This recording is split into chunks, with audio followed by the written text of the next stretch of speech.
even to this day, I was in Wales over the weekend, and you see the Welsh flag everywhere, and it elicits a very different response in me to the St George's Cross, which is ostensibly my flag.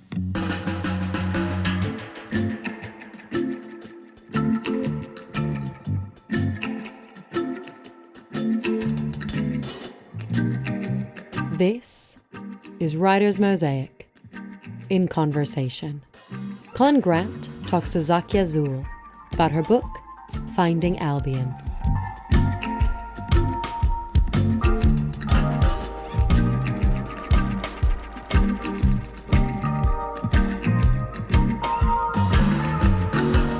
I should say that I read a lot of books, and I've never won an award, which I'm not unhappy about, but I do have a special award, which I call the Best Book Read by Colin Grant Award. and that award this year goes to Zakia Sewell. Thank you, Colin. It's a really special book, and I think it's really nice to be in the presence of a burgeoning star, which I think you are. And I wonder if we could just begin initially to unpack the title, which is called Finding Albion. Can I begin by asking you, what did you hope to find? What did you hope to find? Well, I think when I set out on this quest, I suppose I was searching for a more inclusive, progressive vision of Britishness that I could, felt I could be part of. I'm born in Britain. Both my parents were born here. My dad is English with kind of Welsh roots. My mum is from an island called Carriacou in the Caribbean, which is part of the Grenadines. And so, I had in many ways, I feel very at home here. I spent lots of time in Wales when I was growing up, exploring the enchanted landscapes of West Wales and, hearing the kind of stories of Merlin whispered on the wind, and I felt really at home until, of course, I sort of came into my teenage years and sort of realized that I kind of had this mixed identity, this mixed racial identity, and that I was sort of torn between worlds, and I found it difficult to sort of reconcile the love that I had for Britain and kind of midsummer murders with my grandparents and cups of tea and biscuits and all the lovely, cozy aspects of British culture, with the kind of stories that I inherited from my mum's side of the family, what it meant to be part of the Windrush generation, to be faced with racism and discrimination, and the stories that I inherited about my ancestors who were, transported from West Africa in tightly packed wooden ships and forced to work as slaves under British instruction. Now, as you might be able to tell, it's quite a complicated place to be, and so I wanted to seek out an alternative British story, one that wasn't a kind of sort of wrapped in reverence of military monarchy and empire, but that was an alternative Britain that I'd always sensed, and perhaps we'll talk a little bit about how. Absolutely. Yeah. I think what we might do to start off, we're going to hear some music that it sort of percolates through the book. And if we could ask Mark, I think it's called, to play the first song. Oh,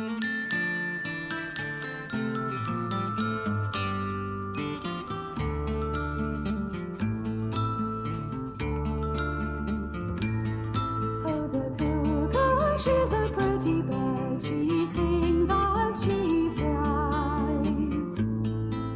She bringeth good tidings. She telleth no lies.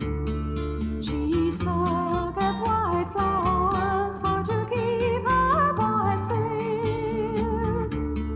And the more she singeth cuckoo, the songer draweth near.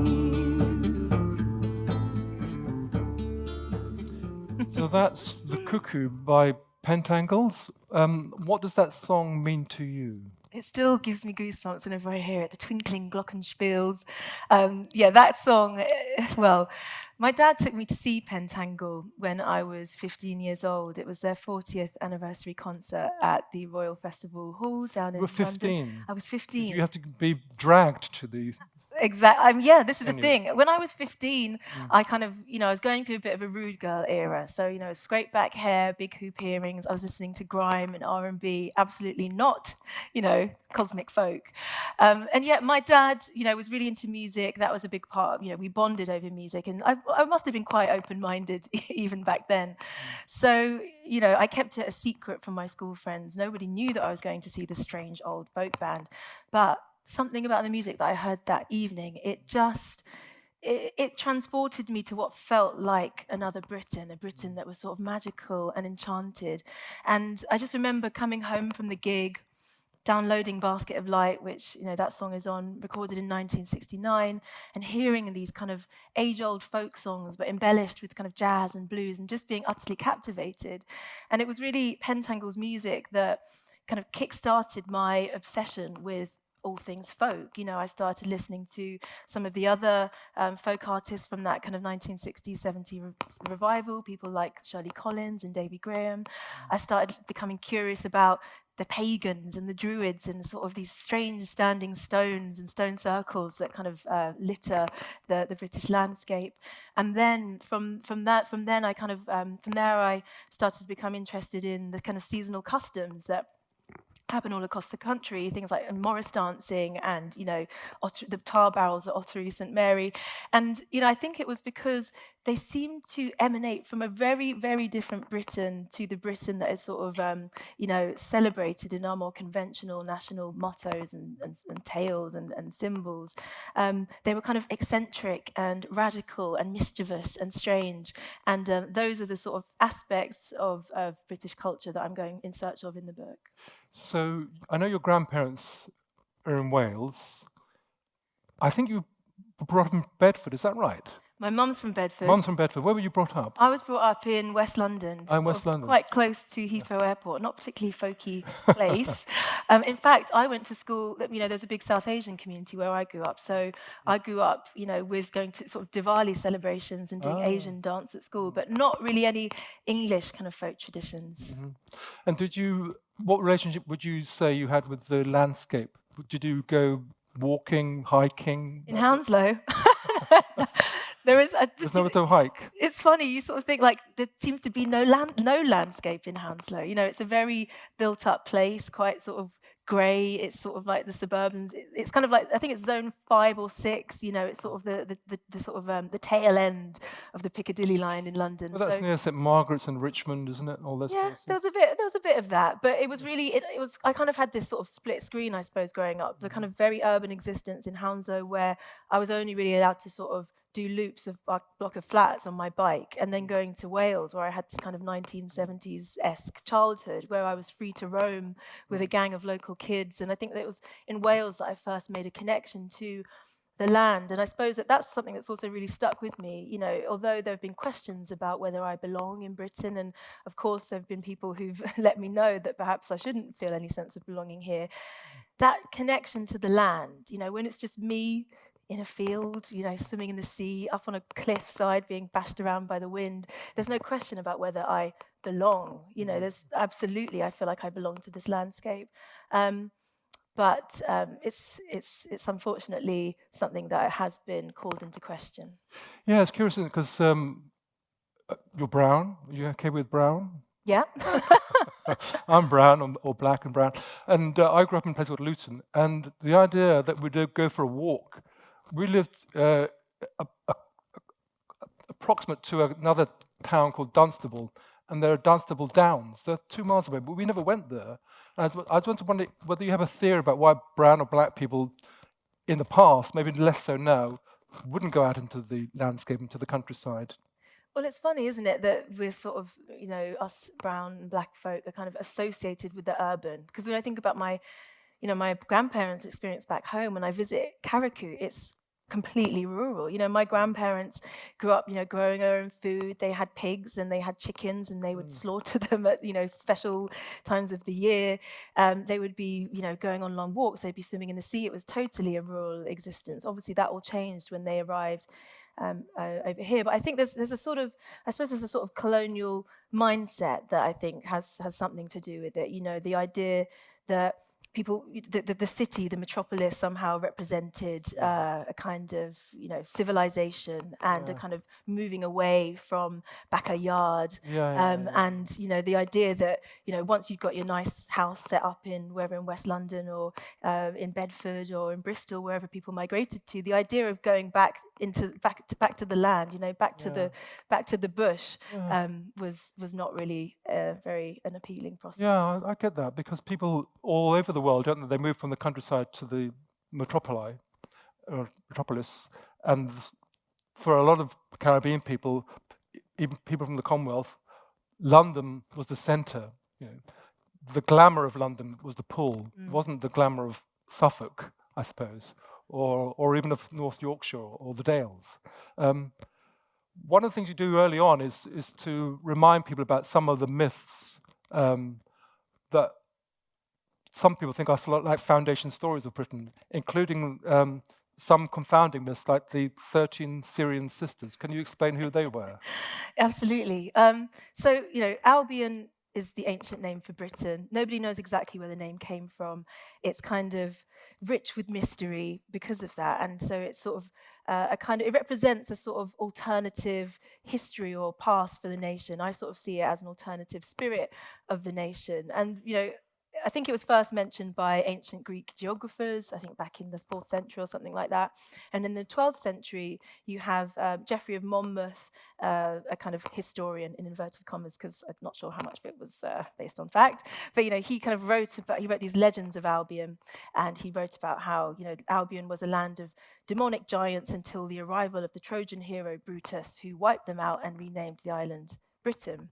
But after Geoffrey of Monmouth, you had other scholars and poets trying to sort of fill in the gaps, or how did the giants get there? And then you get this fascinating story of Albina and her 30 naughty sisters. And Albina was supposedly the daughter of a Syrian king, sometimes Greek.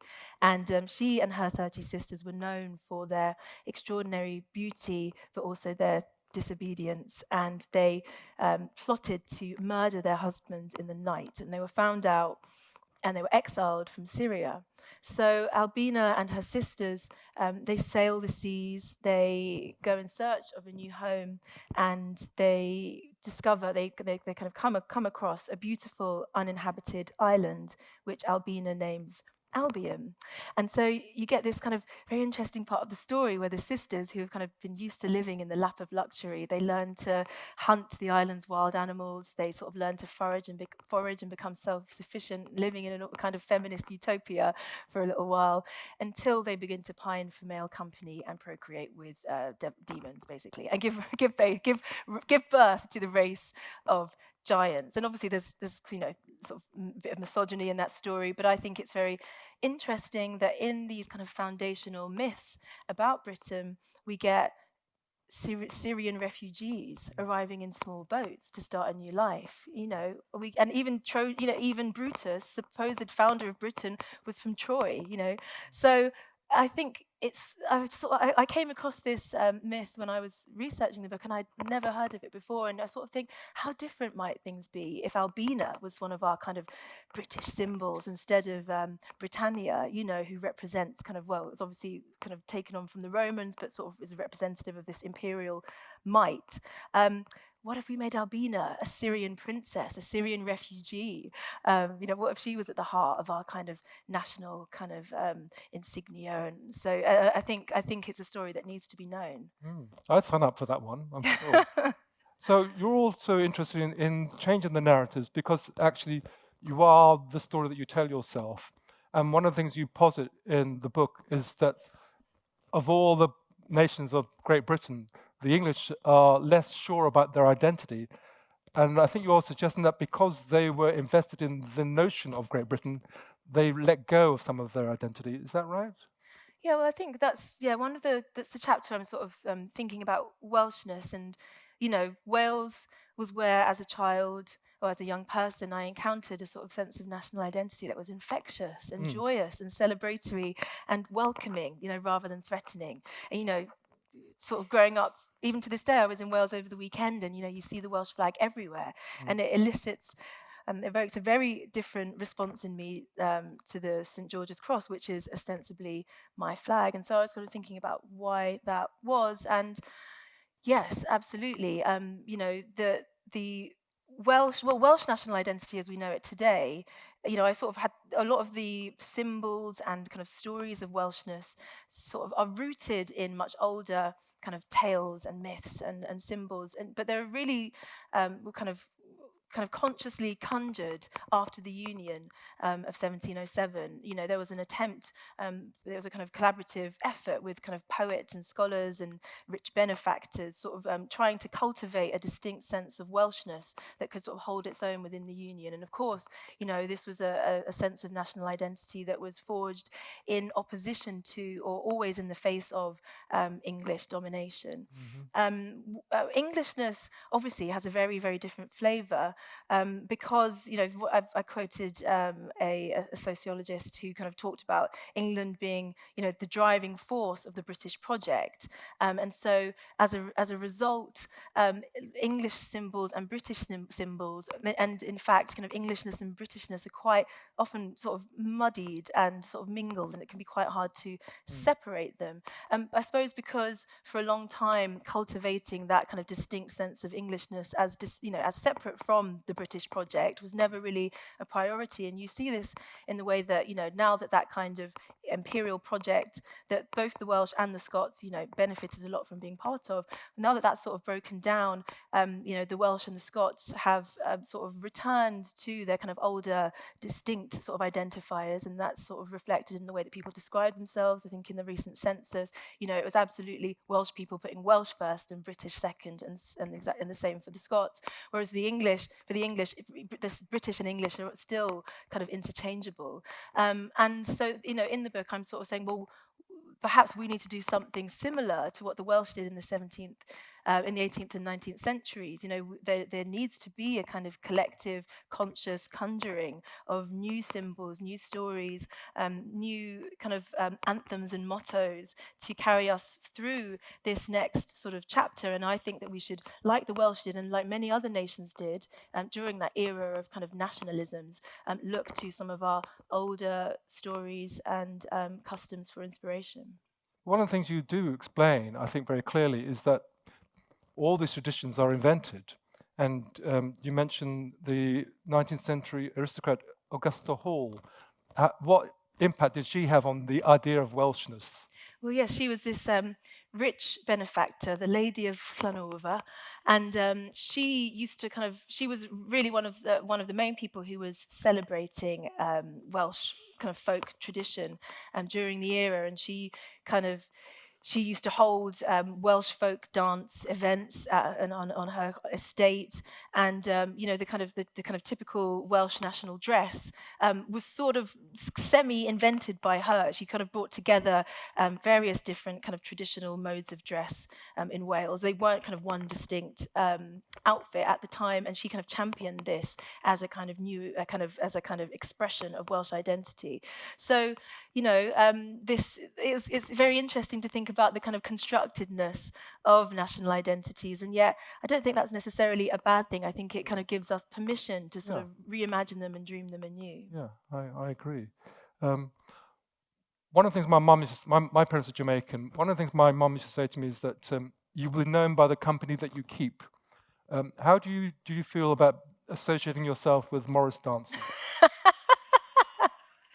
Were they welcoming? They were very welcoming, yeah. Well, as I said, this was something that I kept secret for a long time, my kind of enthusiasm about folk culture, because I didn't grow up in a folky atmosphere, and there weren't many people like me that seemed to be interested in folk culture. And I think there is a kind of sense of shame or definitely embarrassment, I think, that a lot of people feel, particularly in England, about our folk customs. It was quite funny. There was a kind of, quote that I found that Charlie Corcoran, who was kind of leader of a kind of particular Morris organisation about 10 years ago, feared that Morris dancing would go extinct because young people were too embarrassed to be involved in it. And it's quite interesting thinking about what that shame or embarrassment is about. Is it because when we see Morris dancers kind of bashing sticks on cobbled streets that they kind of counter or challenge some of the more highfalutin certain kind of ideas or visions about what Englishness really is. But for me, that's part of the joy. But no, the Morris dancers were very welcoming. I've got to big up an incredible Morris dancing side based in Stroud called Boss Morris, who actually gave me a Morris lesson, although it's very hard on the knees, I will say. But they're kind of really trying to reimagine the Morris tradition as an inclusive tradition. They dance in these incredible outlandish outfits. They dance to kind of like, UK garage remixes of Morris tunes. And they've just started this incredible series of events where they're teaching Morris dancing to young people of all different walks of life, trying to sort of democratize and trying to sort of show people that there are aspects of the English folk tradition that are welcoming and inviting and that we can all be part of. So they are part of this kind of much wider wave of people becoming more interested in folk traditions and sort of trying to promote them as an inclusive aspect of our culture. So does it help that they no longer don blackface? Well, Boss Morris never did, for the record. But yeah, absolutely. I mean, that was, when you start, your first question was, what did I hope to find when I set out on this quest? And I think, you heard Pentangle earlier, and you heard that kind of the magic of that music. And so I think that when I set off my quest to sort of learn more about our folk culture in this country, I probably hoped that I would find this kind of unsullied, uncompromised idyll, right? Albion, some kind of joyous paradise where where I would feel like I could belong. And then I realized that, that there had been blackface in Morris dancing, which rather punctured that that fantasy. This is a very troublesome aspect of the folk tradition, and it's not the only troublesome aspect. I think for a long time, there are certain sides within the Morris tradition that have historically painted their faces black when they perform. They would say probably that this relates to a kind of older tradition of disguise, working class people wanting to conceal their identities when they were out on the streets at the various fetes and fairs that they'd be performing at. The more recent research suggests that actually there's limited evidence for the use of blackface before the minstrel craze, basically. And, so as a result, the Morris Federation back in 2020, after the murder of George Floyd, said, we don't want anyone to feel kind of, hurt or offended by the use of blackface, and we recognize that traditions have always evolved and changed with the time, so they banned its use. But, this is just one example of where, these kind of the more troublesome aspects of our history, the kind of shadow aspects of the British psyche kind of find their way into folk. One of the things I love about your book is that you show that culture is porous. It's not boxed in, it's going to leak in and leak out. And I think the next song, please, Mark, or I hope that's your name, could we have the next song which sort of speaks to this notion?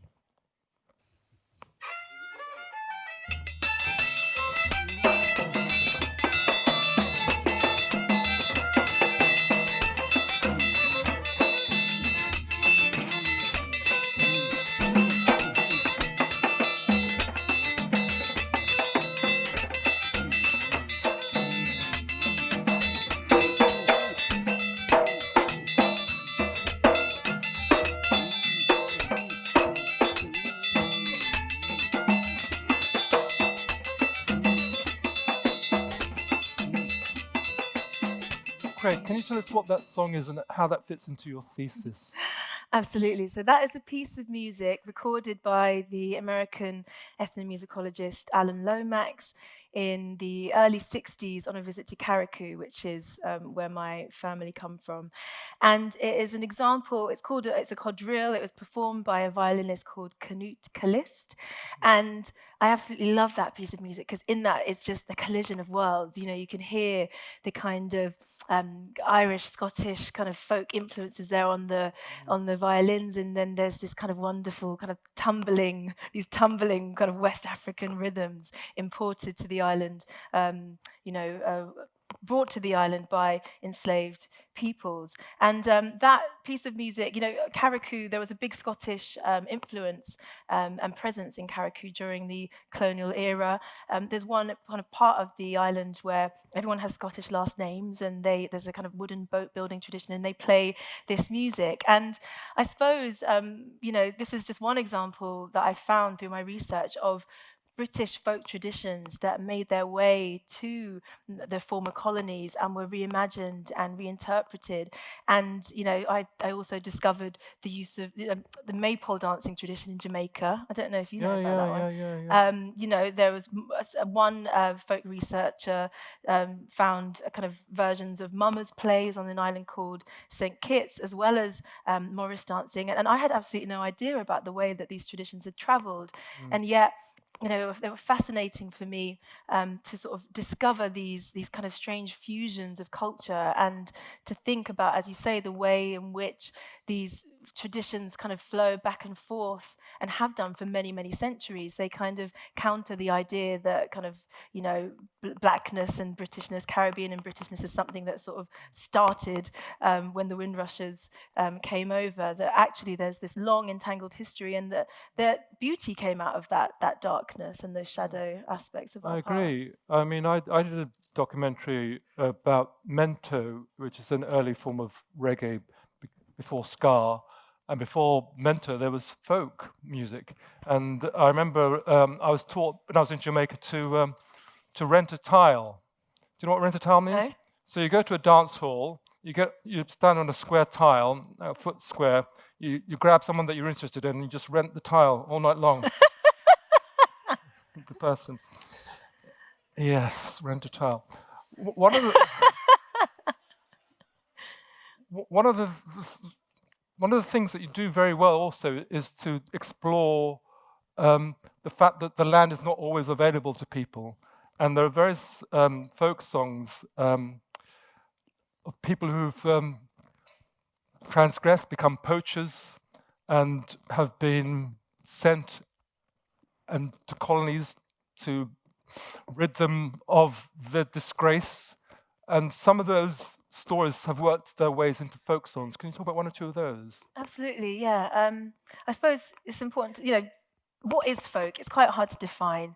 But one of the things, I suppose, that sort of is common when we're thinking about folk culture, these old songs, old customs, old tales, they're traditionally the expressions of marginalized people, be that the working classes, women, subjects of the empire, people who are traditionally sort of excluded from the institutions and the academies, who had to find other ways to tell their stories. So when we look to, for example, the folk song repertoire in England, what we get are these kind of alternative histories that often kind of trouble the dominant narratives, and that's why I think that they're a really important place to look when we're seeking alternative visions of England or indeed Britain. So one of the songs that I focus on in the book is a song called the Rufford Park Poachers, which was covered by a couple of musicians during the kind of 60s revival, but it was recorded by, a very dodgy fellow called Percy Granger, who was a bit of a fascist. That's a whole other story. But he recorded this folk singer called Joseph Taylor, singing it in 1908. And I'm not going to sing the lyrics, but I think I can remember them. There's this beautiful refrain in it, which is, "A buck or doe, believe it so, a pheasant or a hare, were set on earth for everyone, quite equal for to share. So, poacher bold, as I unfold, keep up your gallant heart and think about those poachers bold that night in Rufford Park." And what he's singing about is a real-life clash that happened between poachers and gamekeepers on the land of the Earl of Scarborough in 1851. And although the speaker in the song suggests that these animals were put on earth quite equal for to share, the reality was that for working-class people at the time who were hungry and often had for many years poached wild animals to supplement their meager diets, you could be transported for up to 15 years to a penal colony for doing so. And sort of sitting with that song and sort of learning about the history behind that song revealed to me this long history of protest in England, protest against enclosure, the Luddites who were kind of setting fire to mills in a very close to where that clash between poachers and gamekeepers happened in Nottinghamshire, stretching back to Kett's Rebellion, the diggers, who kind of set up communes during the English Civil War and declared the earth a common treasury for all. And this was a whole kind of radical history of England that I didn't really know about. I hadn't learnt about it at school. And yet, when we're trying to think about alternative narratives, alternative heroes to counter the toxic and exclusionary visions of Englishness that are getting a lot of airtime at the moment, conjured by the far right, this feels like a really important place to look. And another very fascinating thread that kind of was revealed as I began to unpick that song was this kind of interrelated sort of destinies of the kind of white working classes in England and the subjects of the empire, enslaved peoples, the money that flowed from the nefarious kind of activities of the British Empire into the land, as people like Corinne Fowler and others have kind of made known in recent years, the huge payout that former slave owners got when slavery was abolished. So much of that went into buying land, which enclosed more of the landscape and pushed severed communities from the land. So this to me is like this kind of it's evidence of a shared struggle, and it's a story that should get a lot more airtime. I think you're right. I think when I grew up in Luton, I grew up with Irish kids, so it was anybody but the English. And we used to have this game where we play who've been done worse by the English. And we'd say, yeah, we've been under the heel of the English for 400 years, man. There's terrible people. And the Irish kids would say, no, we've been under the heel of the English for 800 years. And a little while ago, I did a talk with a friend of mine who's half Irish, half Yoruba, and we called the talk, "Tired of being black, try being Irish." One of the things I also love is that you talk about these alternative histories or alternative narratives. And you mentioned some folk musicians, like the Shuffle Dance Collective, who are bringing a new spin to some of these old songs, and sometimes including and writing their own songs. And one of the people we're going to hear now, please, Mark, is Angeline Morrison. We'll talk about her and what she's doing for folk music.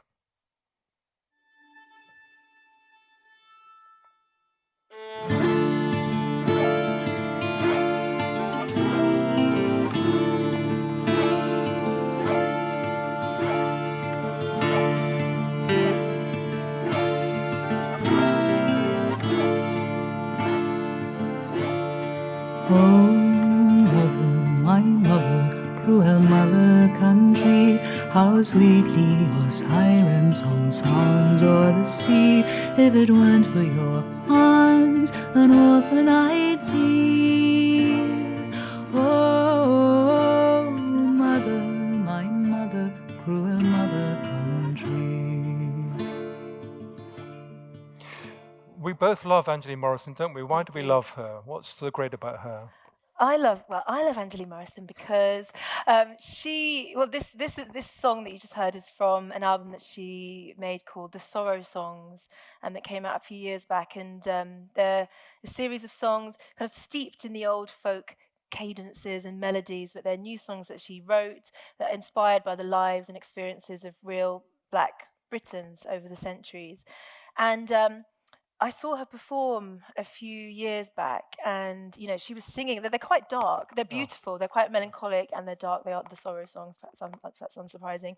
And she goes around to the folk festivals, multiple times a year, and she sings these dark songs, that are basically forcing often white audiences to confront the colonial past, and doing it with grace and doing it in song in a way that I think, in a way that sort of reaches people in a way that sometimes the kind of intellectual, on the intellectual kind of level, it's harder to accept. And she she sang at my book launch, and I got, as I mentioned, I'm not like deep down folky. My friends are not folky at all, and she got the whole room singing these old folk songs, and there was just something about the magic of singing together. I saw people come out of their shells. I saw the kind of the power that singing these old songs that deal with universal themes of love and loss, the power that they have to connect us, regardless of our backgrounds, regardless of our perspectives and where we're coming from. And so as a channel for that kind of spirit of folk and the unifying power of folk, I think Angeline is absolutely incredible. Yeah, she makes me think that folk music's pretty cool. In a way, you've kind of found the centre of Britain through this book, I feel, a new centre that we ought to go to. So let's put our hands together and thank Zakia. Thank you.